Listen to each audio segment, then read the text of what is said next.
Gidilmemesi gereken yerleri gösterdiğim Ayvalık bisiklet turunun 2. bölümüne hoş geldiniz. Bağırma lan milletin içinde! Sevilmediğini düşündüğüm için bu bölümde mizah dozunu azalttım. Bol bol sinematikle sizlerleyim. Nerede kalmıştık? Hayır burası değil. İşte burası.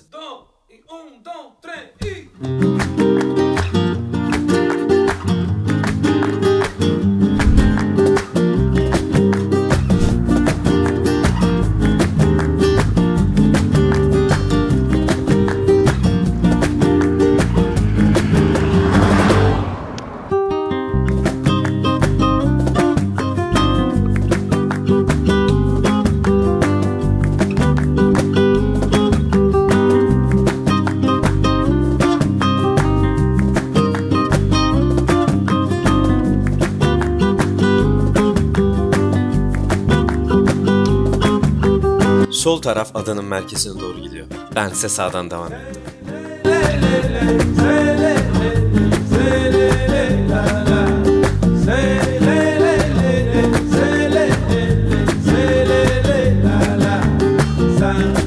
Adada ilerlerken yukarılardan yel değirmenleri belirmeye başlıyor. Hepsi çok heybetli duruyor. Benim de ilgimi çekti. Google'dan baktım Aşıklar Tepesi diye bir yermiş. Hemen oraya tırmanmaya başladım. Bence güzel bir mizah anlayışı. Telefonda bir de daha yatay görünüyor, siz düşünün. Evet geldim ve kantinde çay içmelik bir yermiş. Konu hakkında bir derdim var. Ama ilerleyen dakikalarda bahsedeceğim. Öncesinde sizi biraz eski Rum sokaklarına gezdireyim.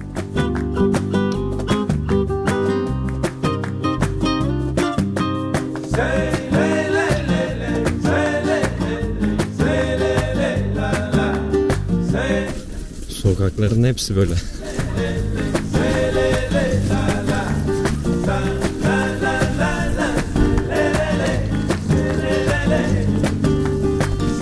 Var. En geniş sokak.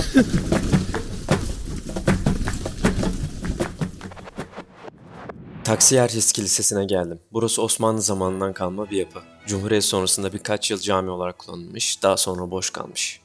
2011 yılında da Rahmi Koç Müzecilik Vakfı'na tahsis edilmiş. İçinde birçok ilginç şey var. Yapılan ilk oyuncaklar, minyatürler, prototip çalışan motorlar, lensler, arabalar, birçok manyak şey var. Kesinlikle görülmeye değer ilginç bir yer.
Köydeyim ya.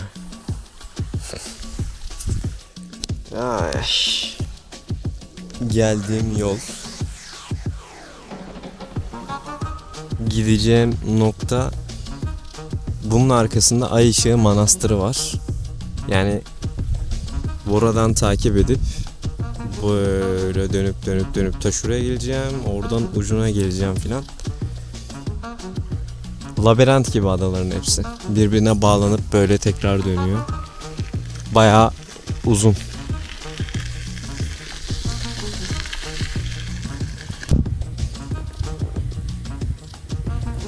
Sıcağın altında adaların etrafından dolanarak zar zor şekilde gittim. Ve o da nesi? Tata! Kapalı. Bütün yolculuğum bir yalanmış. Onurum kırıldı.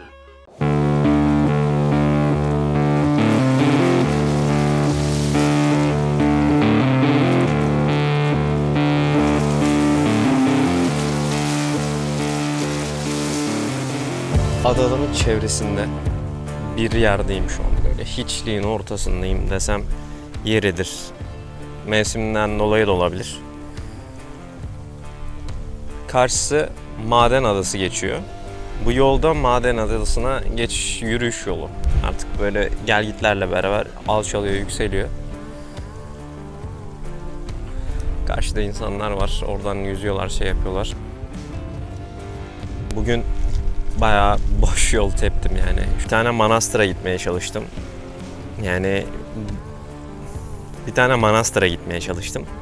Manastıra gidemedim. Çünkü manastırı satın almışlar. Kapalıydı. Manastır satın alınmış, özel mülke ait. Sadece belirli saatler ve günlerde ziyaret edilebiliyor. Onda da özel güvenlikle belirli noktaları gezip çıkartılıyorsunuz. Yolları bozuk, ulaşımı zor bir yer. Ona rağmen kilometrelerce noktada rota levhaları var. Aşıklar Tepesi'ne gittim, durum aynıydı. Değirmeni göremiyorsunuz. Telefon, kamera yasak. Sadece 5 metrekarelik bir alanda arşiv kütüphanesi var. Cam mekanın içinde yan yana dizilmiş kitaplara bakabilirsiniz. Onda bile mağazadaki tezgahlar gibi güvenlik başınızda bekliyor. Ne yapmamı bekliyorsunuz? Kitabın cildi kırmızı renk, ne kadar güzel mi diyeyim, ne diyeyim? Gezmek yasak. Ama isterseniz bahçemizde çay içebiliriz efendim. Sence buraya kadar çay içmek için mi geldin? Oğlum adam 360 kamera sokmuş. O zaman neredeydin? Adalarda birçok yer var. Yani aşırı yer var.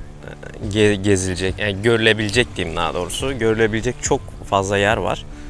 Ama ya özelleştirilmiş ya da alıyorlar bir yeri restore ediyormuş gibi yapıp kantin, kafeteryaya çeviriyorlar ya. Gittiğim her yerde öyleydi. Sadece Vehbi Koç Müzesi iyiydi. Yani orası gerçekten iyiydi. Ama onun haricinde şu an böyle kaç kilometre yaptım?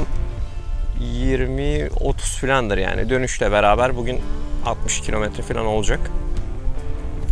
Ama boş gezdim yani hani İç Anadolu'da rastgele bir dağda gezseydim muhtemelen çok daha rahat olurdum. Ege kıyısında tur yapmak istemememin, daha doğrusu sadece Ege değil, sahil bölgelerinde tur yapmak istemememin sebebi bu yani. Yani gezip görebileceğin bir yer yok. Mesela burası konum olarak turistik bir yer haline gelmiş. Tamam mı? Öyle olduğu için şurası çöp dolu mesela. Aslında Ayvalık'ın çoğu yeri bu durumda.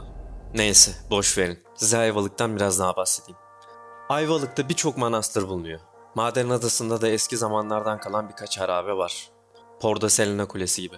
Ayrıca Türkiye'ye bağlı son ada. Bundan sonrası Yunanistan sınırlarına giren Midilli yani Lesbos adası bulunuyor. Karşıya geçmek isterdim ama gerçekten artık hiç halim kalmamıştı.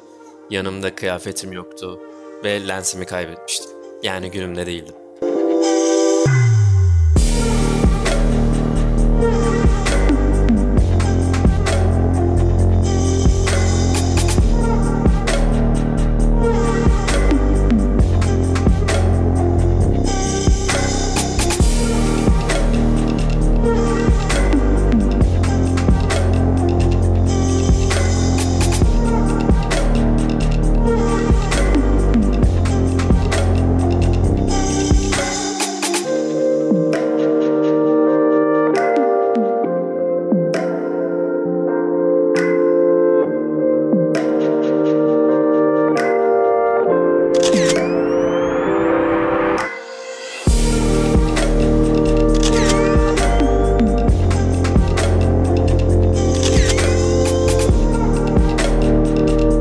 Düşen lensimi arayıp biraz fotoğraf çektim.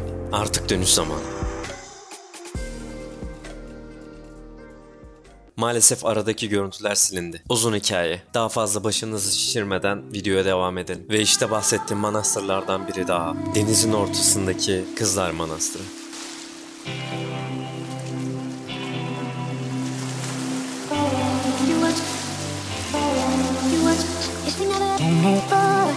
Something's gotta change.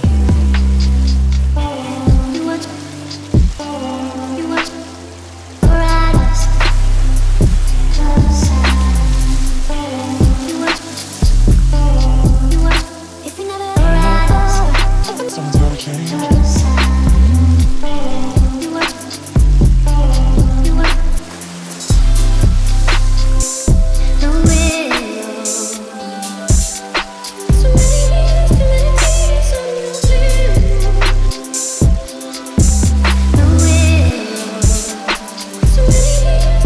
Yanlış anlaşılma olmasın, son bir değerlendirme yapayım. Aşıklar Tepesi Ayvalık'ın en gözde noktalarından birisi. Gezmek için geziyorsanız, ailenizle veya kendiniz çay kahve içip vakit geçirmek isterseniz kesinlikle gidin. Böylece kütüphaneyi de görürsünüz. Ama benim gibi kısıtlı zamanda görmeye gidiyorsanız vakit kaybı olabilir. Ayrıca bilgi edinmek isterseniz görüntülerini kullandığım bu videoyu açıklamaya bırakacağım. Ay Işığı Manastırı'na ise kesinlikle gitmeyin. Tek söyleyeceğim bu kadar.